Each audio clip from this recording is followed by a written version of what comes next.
اسے بیان کر رہے تو کیا یہ بھی غیبت ہے؟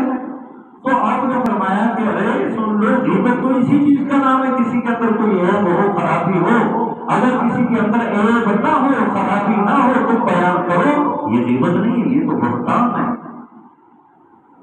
تو غیبت کا گناہ بھی عام ہے، پھر بہتان بازی کا گناہ بھی عام ہے۔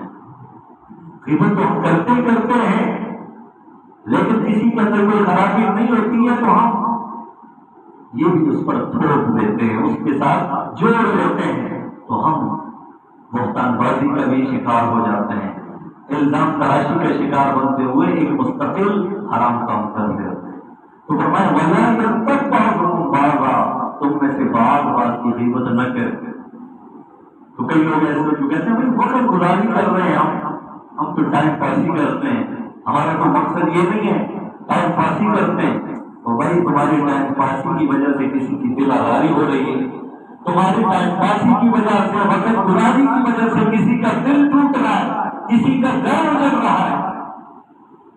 پہلے تو یہ ہوتا نا، غیبت کے ذرائع کیا ہوتے تھے، کسی نے کسی کی غیبت دیکھی اپنے خاص دوست کے سامنے بیان کر فلانا ایسا ہے، اور کوئی زیادہ شرمسار ہوتا تو ایسے گیدرنگ والی جگہ میں، اجتماع والی جگہ مثلا مسجد میں آ کر کسی کو فلانا اس طرح ہے، کسی حجرے میں، کسی ڈیرے میں، کسی میلے میں، کسی جگہ میں تماشبینوں کے درمیان میں کسی کی بات کو اچھال دیا جاتا تھا تو اس کی بات ادھر ادھر پھیل جاتی اور وہ آدمی شرمندہ ہو جاتا، شرمسار ہو جاتا تھا، لیکن پھر بھی وہ ایک خاص جگہ تک وہ بات رہتی اور دوسری جگہوں تک پہنچتے پہنچتے مہینے لگ جاتے۔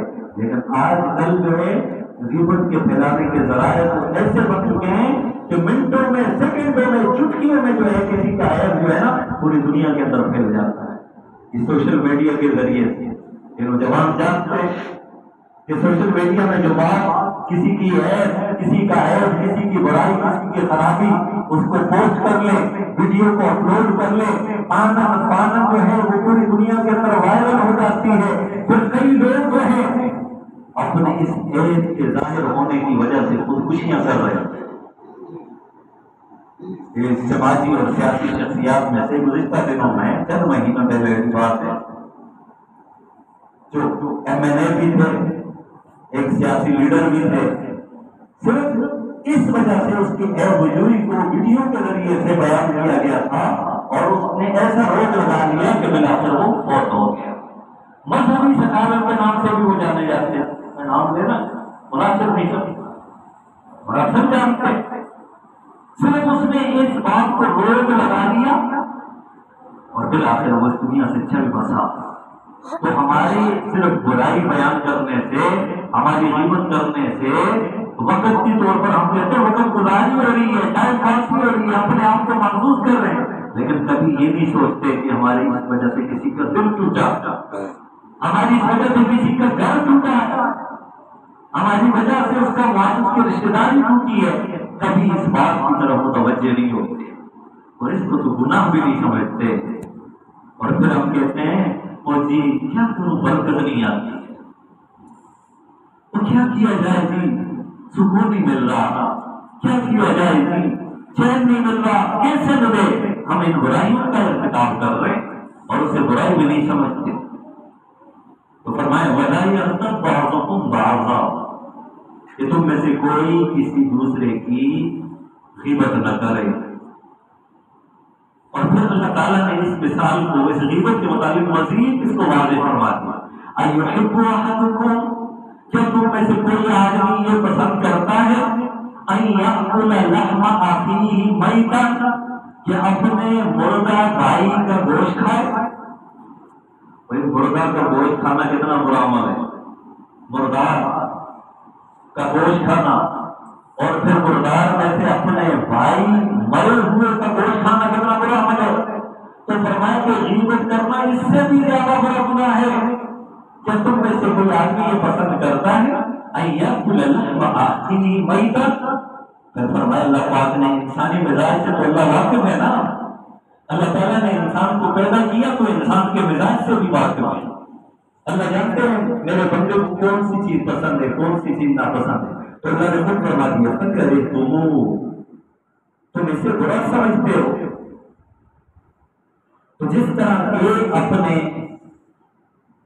سگے بھائی مردہ حالت میں اس کا گوشت کھانا برا ہے، تو فرمایا کہ یہ غیبت اس سے بھی کئی گنا زیادہ برا ہے، یہ عمل کتنا زیادہ برا ہے.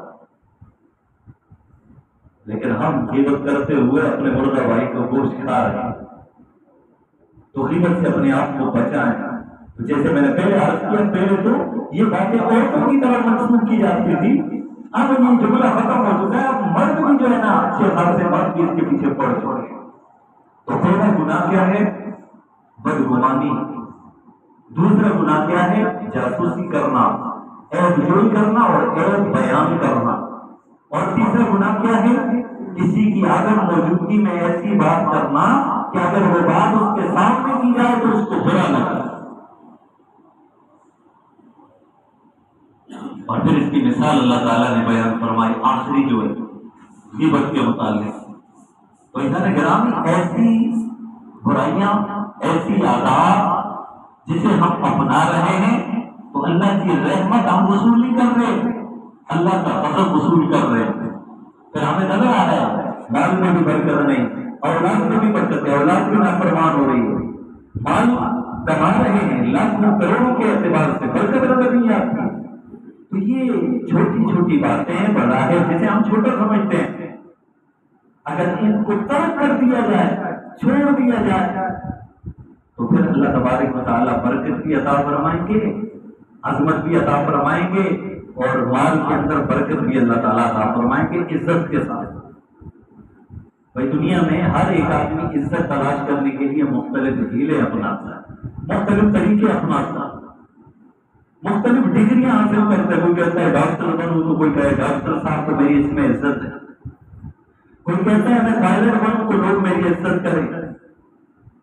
حالانکہ عزت حقیقی معنوں ہے. ایک تو بناوٹی عزت ہوتی ہے، سامنے سے جی السلام علیکم، اور وہ آگے جائے تو پیچھے دو گالیاں دیتے ہیں، اس کو یہ جھوٹی عزت ہوتی ہے. کوئی آدمی کسی کے روب سے مرغوب ہو، کوئی آدمی کسی سے ڈرے اور وہ بڑا سخت زبان آدمی ہو، سامنے تو کہے گا نا ٹھیک ہے جی چودھری صاحب، ٹھیک ہے جی حضرت صاحب، ٹھیک ہے جی فلانا صاحب، لیکن جیسی وہ آگے جاتے ہیں اس کی ایسی بھی تیسی گالیاں دیتے ہیں. یہ جھوٹی عزت ہے. اور ایک حقیقی عزت ہے، وہ کیا ہے؟ حقیقی عزت وہ ہے جو اللہ تعالیٰ اپنے بندے کو دیتے ہیں. میں ایک واقعہ ذکر کرتا ہوں، ایک بزرگ کا میرے ذہن میں آ گیا. ہمارے استاد محترم فرمایا کرتے تھے کہ میں اپنے حضرت جی کے پاس چلا گیا، تو ان کے پاس گیا، جیسے گھر سے باہر نکلا تو ہر بچہ ان کی عزت کرتا ہے، محبت کرتا ہے، شفقت سے دیکھتا ہے. کوئی آتا ہے اسے ادب سے پیش آتا ہے. اور جب وہ دکانوں سے کو ملتا ہے، دکاندار کوئی چیز لے کر آئے، اگر کوئی چیز کھا لی، میں حیران ہوا، متاثر ہوا کہ ہر بندہ ان کے ساتھ محبت کر رہا ہے، ہر فرد اس کے ساتھ محبت کر رہا ہے. اس کی وجہ کیا ہے؟ تو میں نے پوچھ لیا حضرت جی آپ کو جو یہ عزت ملی، مقام ملا، یہ جو عزت ملی ہے کس وجہ سے ملی ہے؟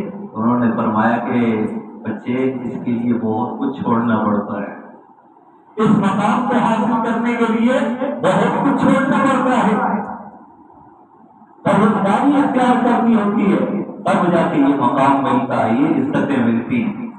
تو اللہ تعالیٰ نے بھی فرمایا ان اکرمکم، اللہ کے نزدیک معزز عزت والا شخص وہ ہے جو تقوی والا ہو، پرہیزگار ہو، پرہیزگاری اختیار کرنے والا ہو. اللہ کے نزدیک وہ مکرم ہے، وہ عزتدار ہے، وہ قابل رشک شخص ہے. اور پھر جو پرہیزگاری اختیار کرتے ہیں اللہ تعالیٰ بچے کے دل میں بھی اس کی محبت پیدا کرتے ہیں، جوان کے دل میں بھی اس کی محبت پیدا کرتے ہیں، بزرگوں کے دلوں میں بھی اس کی محبت پیدا کرتے ہیں، یہاں تک کہ جانوروں کے دلوں کے اندر بھی اس کی رحمت، اس کی محبت اللہ پاک پیدا فرما دیتے ہیں.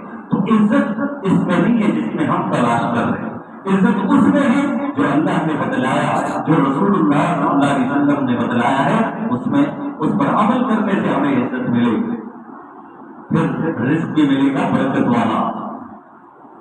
اور ہم اللہ کے حکم کی خلاف ورزیاں کریں اپنی ذات کے اعتبار سے، اپنے گھر کے اعتبار سے، معاشرے کے اعتبار سے، سوسائٹی کے اعتبار سے، ملکی اعتبار سے، پھر اللہ کی رحمت نہیں آئے گی، پھر اللہ کا عذاب آئے گا۔ تو کتنے کام ہم ایسے کر رہے ہیں۔ اب حالیہ دنوں میں